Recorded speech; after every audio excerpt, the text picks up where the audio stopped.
You're listening to the Agony Column News Report featuring interviews, phone interviews, reports from live book events and festivals, and conversations with readers. You can find additional news, interviews, book reviews, and more 5 days a week at the Agony Column website at trashotron.com/agony.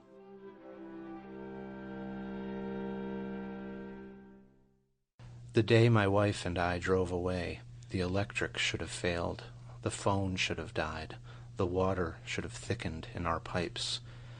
When the ester toxicity was in high flower, when it was no longer viable to endure proximity to our daughter, given the retching, the speech fever, the yellow tide beneath my wife's skin, to say nothing of the bruising around my mouth, that day should have been darker, altogether blackened by fire.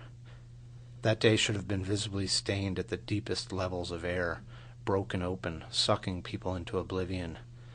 The neighborhood should have been vacuum-sealed, with people reduced to crawling figures, wheezing on their hands and knees, expiring in heaps. A seizure of cold brown smoke should have spilled over the house.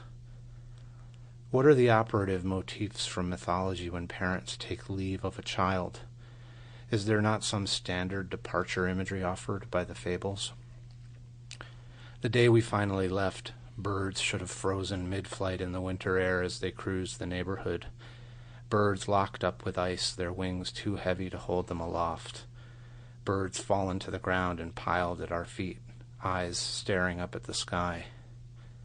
In the street, cars should have quit and rolled to a stop, and the road should have buckled, with gases leaking forth, with water foaming out, with perhaps an unclothed man clawing his way from under the asphalt to stalk the neighborhood.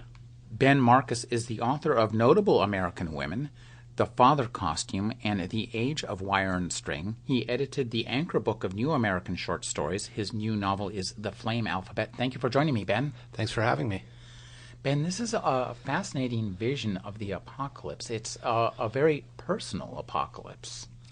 Yeah, that's true. I focus really on a single family, and in some sense, you don't know how other people really are dealing with this language toxicity in the family. The daughter, the teenage daughter, Esther, her speech is actually physically sickening her parents. I was interested in the choice the parents had to make. Do you stay with a daughter who's making you sick, who may be killing you, or do you leave and deal with the shame and the horrible guilt of having abandoned your child who you're supposed to protect? This novel, and I think... Sample complete. Ready to continue?